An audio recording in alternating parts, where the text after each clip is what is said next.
Hello बच्चों आपका chapter चला हुआ है ध्वनि। और ध्वनि में लास्ट टाइम आपको जो पढ़ाया गया था वो था टेबल 12.1 अनुप्रस्थ तथा अनुदैर्ध्य तरंगों में अंतर।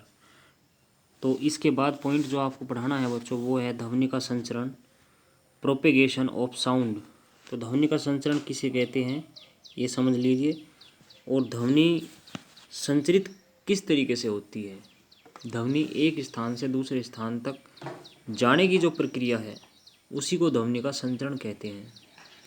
अगर ध्वनि एक स्थान से दूसरे स्थान में किसी भी माध्यम से यात्रा कर रही है, अर्थात या वो कोई भी माध्यम हो, कैसा भी माध्यम हो, तो उसकी जो यात्रा करने का जो ये प्रकार है, जो यात्रा करने का ये जो टाइप है, इसको बोलेंगे संचरण। अर्थात ध्वनि फैल रही है। तो ध्वनि के एक स्थान से दूसरे स्थान को जाने की जो प्रक्रिया है उसको ध्वनि का संचरण कहते हैं। और ध्वनि जिस द्रव्य या पदार्थ से होकर संचरित होती है उसे माध्यम कहते हैं। और ध्वनि को संचरित होने के लिए माध्यम की आवश्यकता होती है। यह माध्यम ठोस, द्रव या गैस हो सकता है।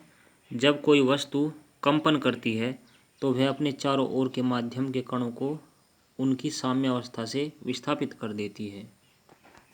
ये कण अपने निकटवर्ती कणों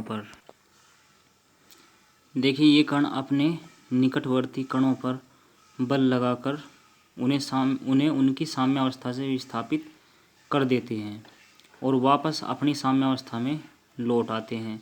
यह प्रक्रिया निरंतर आगे चलती रहती है। तो ध्वनि एक तरीके से माध्यम में आगे की ओर बढ़ती रहती है। इस प्रकार से स्पष्ट है कि ध्वनि तरंगे जब किसी माध्यम में से गुजरती हैं तो माध्यम के कण अपने स्थान पर रहते हुए कंपन करने लगते हैं, परंतु संपूर्ण माध्यम ध्वनि के साथ आगे नहीं बढ़ता। तो ये एक कंडीशन है बच्चों। इस प्रकार से हम देख सकते हैं कि किसी भी माध्यम में ध्वनि द्वारा उत्पन्न विक्षोभ माध्यम के कणों की काल्पनिक गति के कारण हमारे कानों तक पहुंच जाता है, क्योंकि माध्यम के कारण वो जो वेव है वो बढ़ती जा रही है माध्यम में। और जब वेव बढ़ रही है तो उसकी जो सुगमता है हमारे पास आने तक की वो भी बढ़ती जा रही है। तो वो धीरे धीरे हमारे पास आ रही है। जैसे मान के चलो, आपने एग्जाम्पल के तौर पे देखा होगा, बहुत दूर जो कोई गांव होते हैं, जो रेलवे लाइन होती है, रेलवे लाइन के पास आसपास जो दोनों तरफ बहुत दूर दूर तक गांव होते हैं, और उन गाँवों में रेलवे का जो हॉर्न है वो सुनाई देता है बहुत दूर तक। अर्थात कई कई गाँव तक, लगभग 10-20 गाँव तक भी सुनाई दे जाता है। ऐसा क्यों है? क्योंकि जो माध्यम है, जो वायु में संचरित हो रही हैं, वे जो साउंड वेव्स हैं, वे धीरे धीरे इसी प्रकार से आगे बढ़ रही हैं और उनको वो सुनाई दे रहा है। कुछ उस हॉर्न की तीव्रता भी बहुत ज़्यादा है, उसकी जो इंटेंसिटी है वो भी बहुत ज़्यादा है, जिसके कारण वो बहुत दूर तक सुनाई दे जाता है।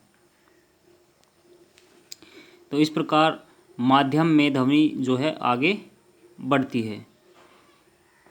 तो हम देखते हैं कि ध्वनि तरंगे जब किसी माध्यम में से गुजरती हैं तो माध्यम के कण अपने स्थान पर रहते हुए कंपन करने लगते हैं, परंतु संपूर्ण माध्यम ध्वनि के साथ आगे नहीं बढ़ता।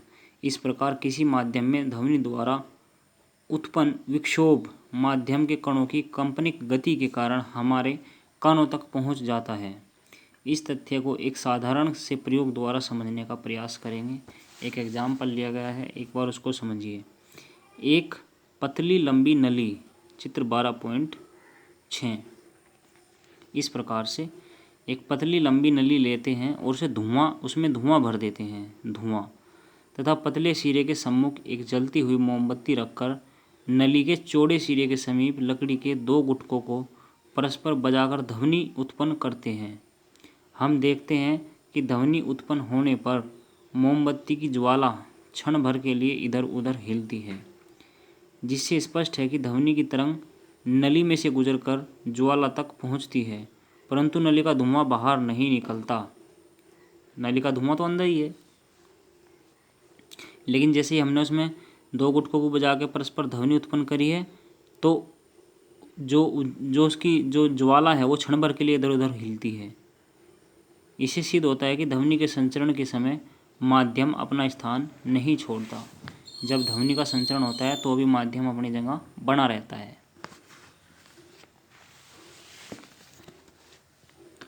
उपयुक्त प्रयोग में जब नली के एक सिरे पर लकड़ी के गुटकों को परस्पर बजाकर ध्वनि उत्पन्न की जाती है तो गुटकों के कंपन के कारण आसपास की वायु के कण बाहर की ओर हटते हैं और अपने पड़ोसी कणों को आगे की ओर धकेल कर स्वयं वापस आ जाते हैं। ऐसा किस कारण होता है? ऐसा होता है प्रत्यास्थता के कारण। और ये पड़ोसी कण भी अपने आगे के पड़ोसी कणों को आगे की ओर धकेल कर स्वयं वापस आ जाते हैं।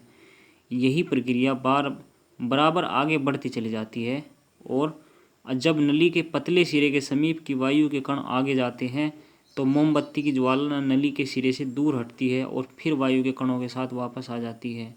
अतः ध्वनि स्रोत के कंपनों के कारण, जो यहाँ पे ध्वनि स्रोत उत्पन्न हो रहा है उसके कंपनों के कारण माध्यम में जो गति उत्पन्न होती है वह माध्यम के एक कण से दूसरे कण को प्राप्त होकर आगे की ओर बढ़ती जाती है।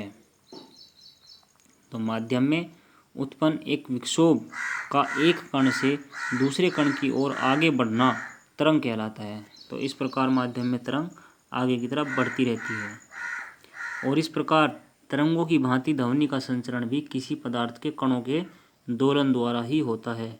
अगर पदार्थ दोलन नहीं करेगा तो माध्यम के कण भी आगे नहीं बढ़ सकते। जब कोई वस्तु किसी माध्यम जैसे वायु में कंपन करते हुए आगे की ओर गति करती है तो वह माध्यम पर दाब लगाकर उसे संपीड़ित कर देती है, उसे कंप्रेस कर देती है। अधिक दाब का यह क्षेत्र संपीड़न कहलाता है, कंप्रेशन। यह संपीड़न माध्यम में आगे की ओर गति करता है। कंपन करती वस्तु के पीछे की ओर जाने पर माध्यम में कम दाब का एक क्षेत्र उत्पन्न होता है जिसे विरलन रेरफैक्शन कहते हैं। यह विरलन भी माध्यम में आगे की ओर गति करता है। वस्तु के अपनी माध्य स्थिति के आगे और पीछे कंपन करने पर क्रमागत रूप में संपीड़न और विरलन बनते हैं जो मिलकर ध्वनि तरंग बनाते हैं। एक संपीड़न और एक विरलन मिलकर के ध्वनि तरंग का निर्माण करते हैं। यहाँ से बच्चों आपको बाद में पढ़ाया जाएगा।